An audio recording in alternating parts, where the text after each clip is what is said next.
On tonight's program, we learn what it takes to help families earn a decent and an affordable home.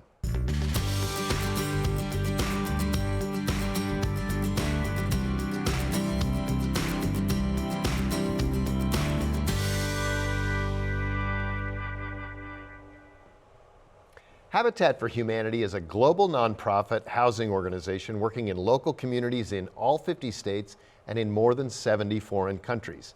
Its model of building strength, stability, and self-reliance in partnership with families has resulted in it being one of the most trusted and admired nonprofits in the world. I'm delighted to be joined by Betty Jean Wolfe, Senior Director of Community Engagement, and Construction Supervisor and Trainer Larry Blanton, who have kindly agreed to teach us more about this great organization. Welcome to both of you. Thank you. I have always been impressed with the work at Habitat for Humanity. I'm excited for the chance to personally learn more and to share that with our viewers. Betty Jean, I'm just going to start with you and just tell me about your background. How did you end up, what was your path to where you are now? Oh gosh, first of all, I'm thrilled to be working with Habitat. I started off long ago working in corporate America. I worked for a couple of Fortune 500 companies, and then after many years of doing that in finance professional, I started working for government in education reform post-Katrina New Orleans, which I did for 3.5 years, just about 3.5 years. Then I moved to Roanoke Valley area, where my mother's family was from, and became a management consultant during that time period. And that's how I came to Habitat. I was a consultant, worked on a project for them. Karen Mason, our executive director, approached me about full-time work, and I wanted to get off the road and was tired of traveling. So I'm like, sure, because I love the mission of Habitat and providing affordable homes for people who qualify for them. So I'm thrilled to work there. And I'm sure during, having been in New Orleans during Katrina, you saw the need, and housing is our most basic need, right? Yes. So, Larry, you have background in construction, right? Did you ever think, how did you get to where you are? And did you ever think you were going to be working for a nonprofit organization? No, I didn't. I worked for a commercial contractor for 32 years and retired. And I got a phone call one day and asked if I'd come help them out, and here I am.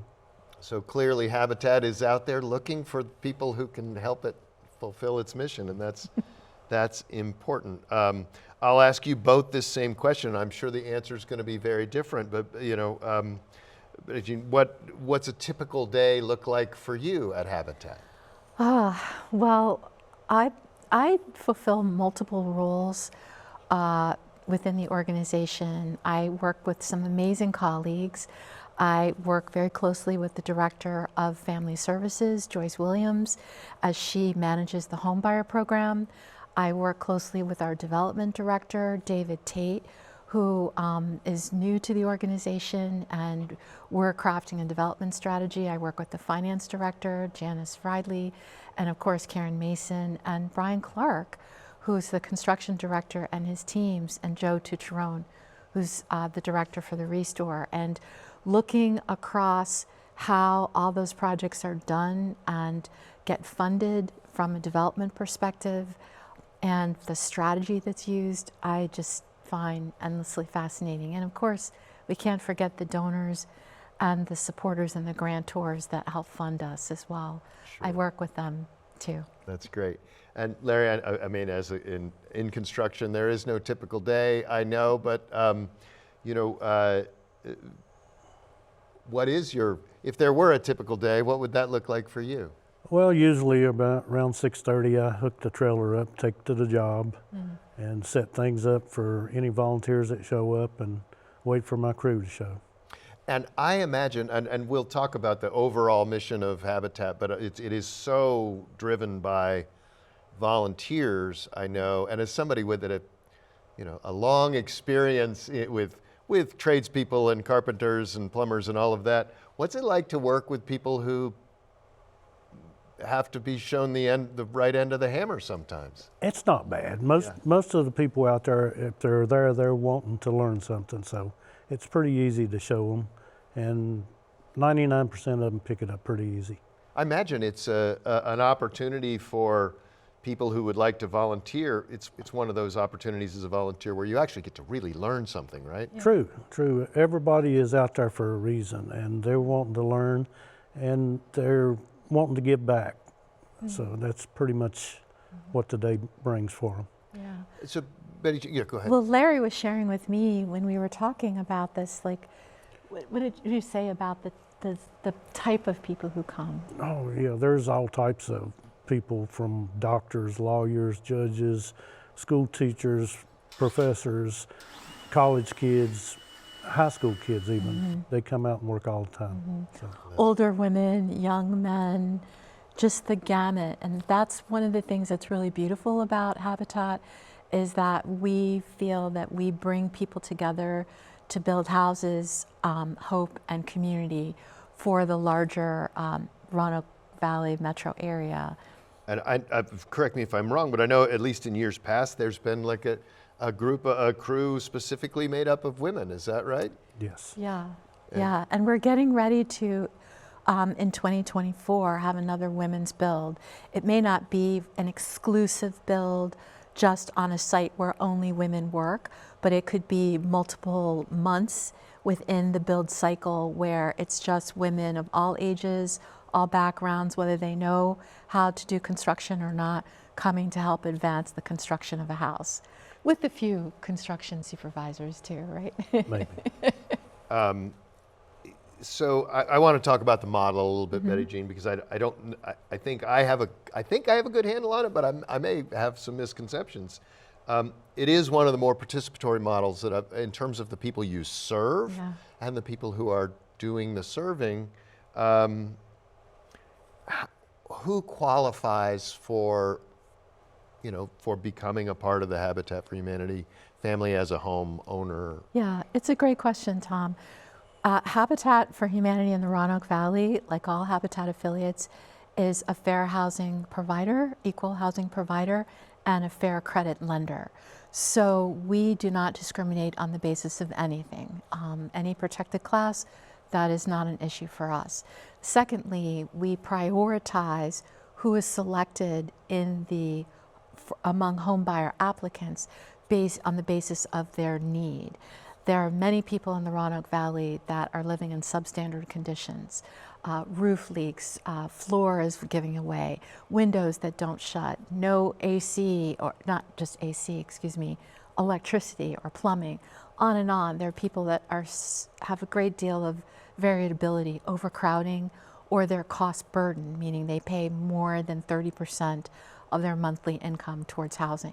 So any and all of those people that have one or more of those conditions, or they just simply want to own an affordable house for their family, we encourage them to apply. We have 2 homebuyer recruitment sessions each year in the spring and in the fall. We're getting ready to go into one this year from November 1st through December 13th is our application period. And we create like a blind scoring system of who's applied so that there's no bias for the volunteers that are part of our Family Services Committee select. The staff does not select who it is. It's volunteers based on the statistics that we present to them. You should have reasonable credit. You have to meet some other criteria that's available on our website. Right, because there are expectations. Yes. After it's not. This isn't a handout. Yeah. There are expectations. Right, and that's what we were talking about. Is Habitat doesn't give houses away. The home buyers pay for those houses, and they pay for it in 2 ways, right? Right. They pay for it through labor, where they'll do sweat equity, which I'll let Larry talk about, and then they pay for it through a mortgage. And those 2 means over about what, 18 months, maybe sometimes 14 to 20 months. 14 months is what should be. Yes, about 14 months time period. And then they walk away with a mortgage and a new house that's low maintenance, well crafted, and built. So I'll let you talk about sweat equity because you work with a lot of volunteers. They have to put in, I think it's 250 hours. 250 hours. Then after they get those hours accomplished, it's 20 hours a month after that. They have to keep their hours up. So Sure. being in the program is like a second job for the people. Right, so it's stressful. part of your prioritizing is like, does this person have time to participate in this? But also, Larry, it occurs to me that like, what a great chance for someone who's maybe never owned a home or has been a renter and hasn't had to maintain a home, then to see Well, that's what as the walls go up. Oh, That's where's what it's this there pipe? for, Right, you know you your know. house. I bet the Habitat owners know they their know homes their house better than inside and anybody out. else, Yeah, right? yeah. They know how to fix things. They know what it is. So yes, it's great for them.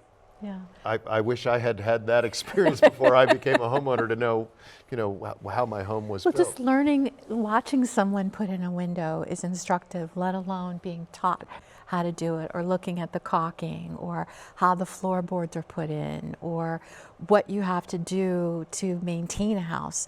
And that's a good point that you brought out, that Habitat is for first-time home buyers.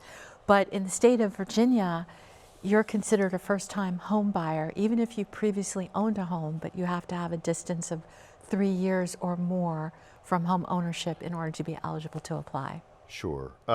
And I know from experience working with a family that was able to take advantage of the Habitat program that it often involves the whole family, doesn't it? It does.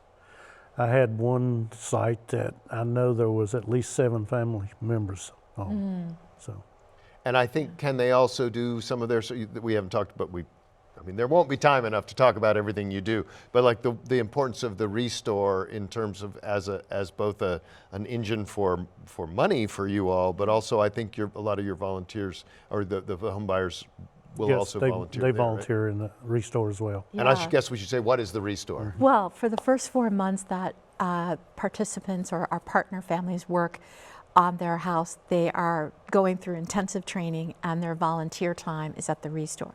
But the Restore is an amazing resource to the Roanoke Valley community.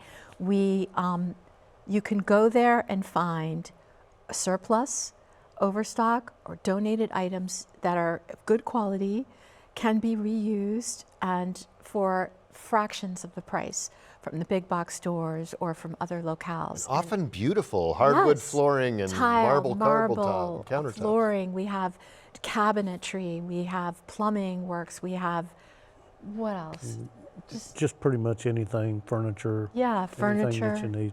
It's amazing. It's a community center, really, in ways that people come. We serve free coffee now.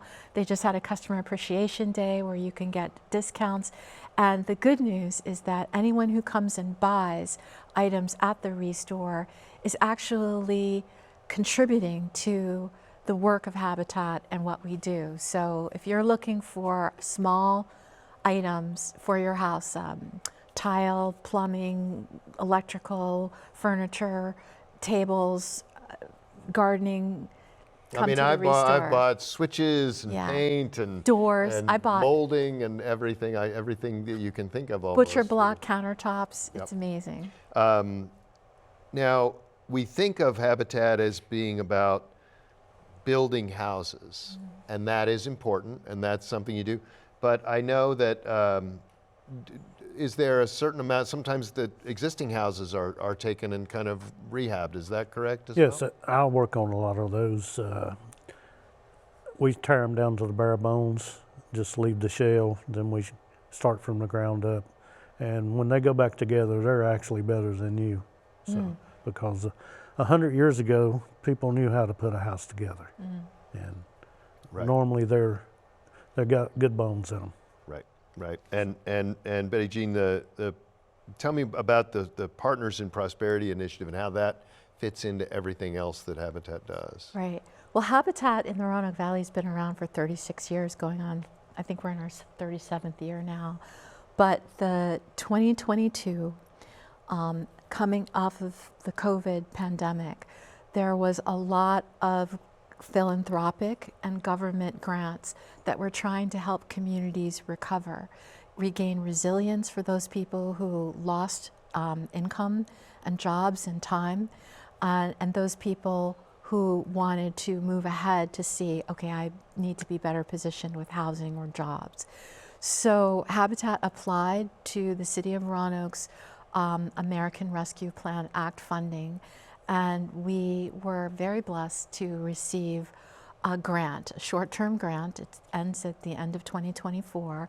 And then we received other grants as well that were similar. And we've applied that to the houses that Larry and his team and his colleagues are all working on, and we were able to have a marginal increase in the total number of families we take in and the total number of houses.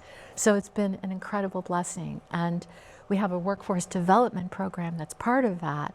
And so we didn't want people to just think of Habitat as just houses, where we have a volunteer program, restore program, workforce development program, and our home buyer program. So we entitled it Partners for Prosperity, because anyone who partners with us will prosper. Will prosper. And I know that, we've talked about the hard skills, the construction skills, and I want to talk to Larry a little bit about that in terms of training, but also there's a lot of soft skills that go into owning a home, right?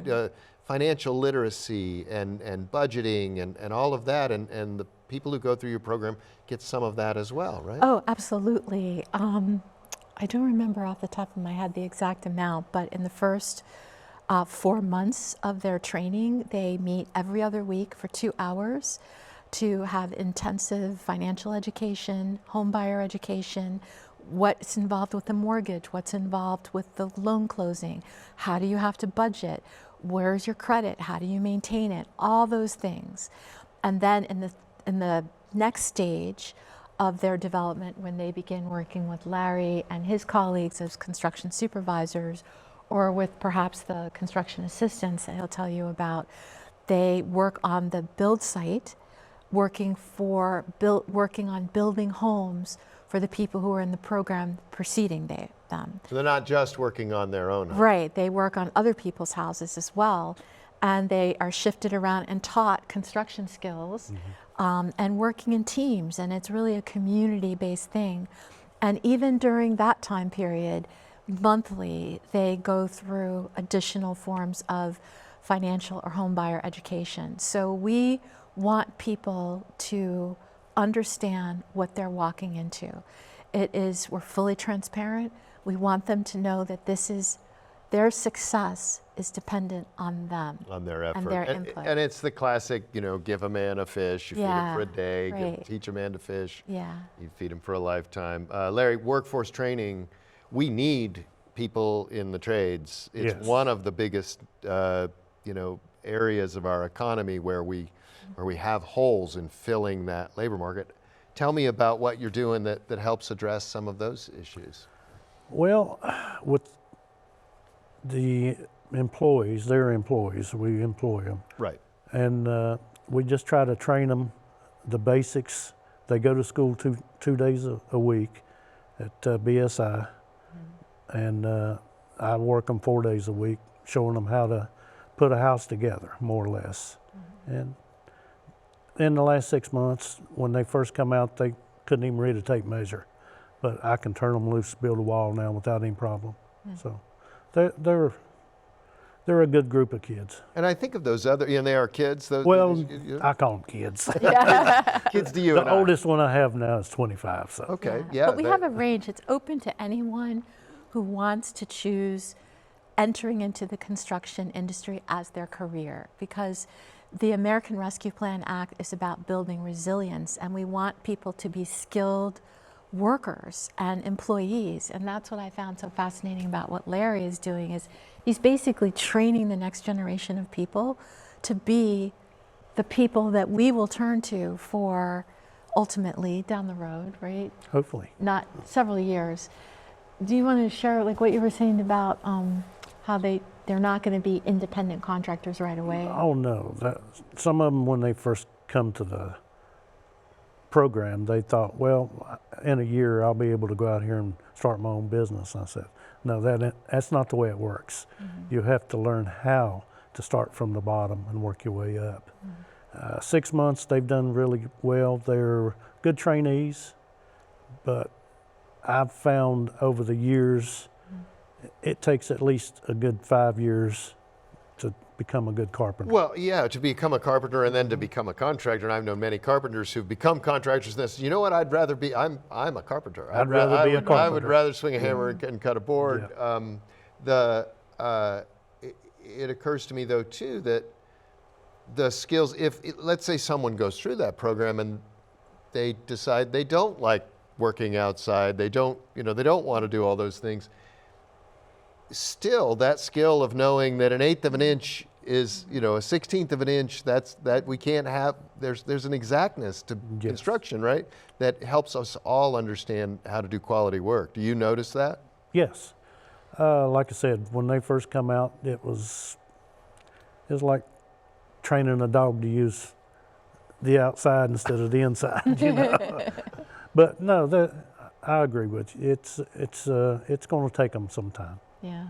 The thing that I like that Larry was sharing with me when we were talking about the men and women that he was working with or does work with is how much head is involved. It's not just what you do with your hands. It involves like your thinking and the engineering that's involved and how to read things and how to interpret them and how to ensure the quality. And how to work with other people, right? Which is the most important skill any of us can learn. Is like you can't build a house by yourself. Most of us can't.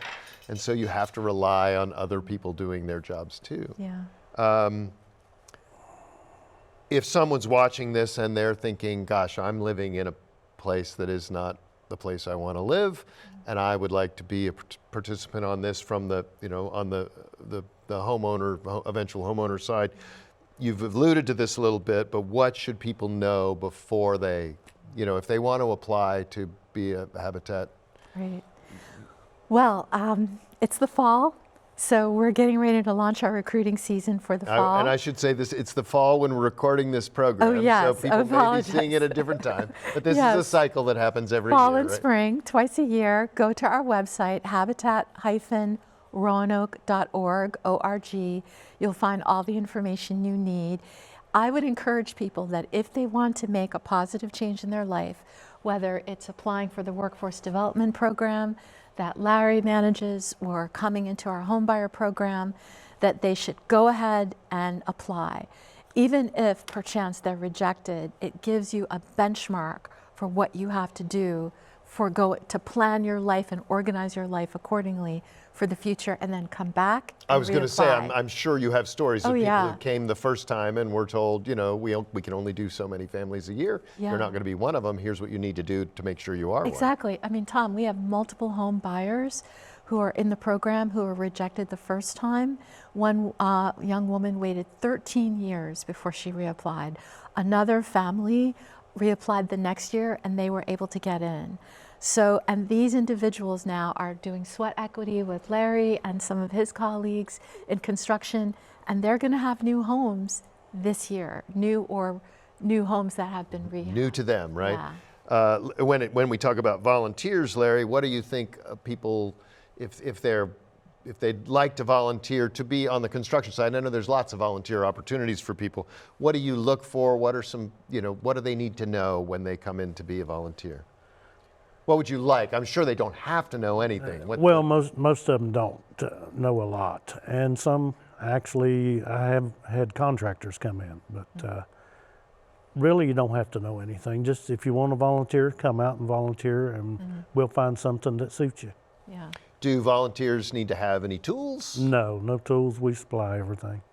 Do you want to share a little bit about the Builders Club, just in case? The Builders Club is, Sure. They are a group of mostly the volunteers has retired or semi-retired, and they have created a club that they come out, and actually a lot of them are very well skilled. Very skilled. Yeah, I bet you're glad to see those guys show up. Because they come out multiple times in Yeah. a week. They don't have to, but that's what makes them part I'm of sure like once this. you get started. They enjoy being part of the rehab Sure.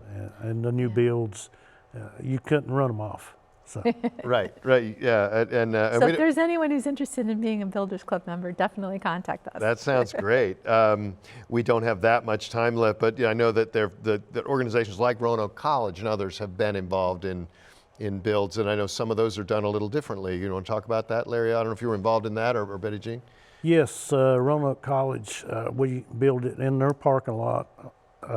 We build 4 units that actually is a 2-story house, and we put them together in a week, Yeah. and it is put on trucks and hauled to the job site and set up with a crane. A little bit They're- more like they're- a manufactured. Yes, and their So, entire yeah. freshman class, 500 students, work with Larry, other construction supervisors, and You know, it's Builders the Club whole members team of Wow. to assemble it. It's brilliant. Well, we shockingly, as happens every time, I could ask you many more questions. I hope we covered the things that were important to you. Before we go away, this is our final show of the 5th season of What It Takes. I want to give a shout out to Madison Jones, who's a production assistant who's been with us this whole season, has done a great job, and she's leaving to go on to other things. So thank you, Madison. And I would just like to say, if you'd like to know more about how you can be a part of providing safe and decent homes to those in need in the area, go to habitatroanoke.org/volunteer. And for What It Takes, I'm Tom Landon.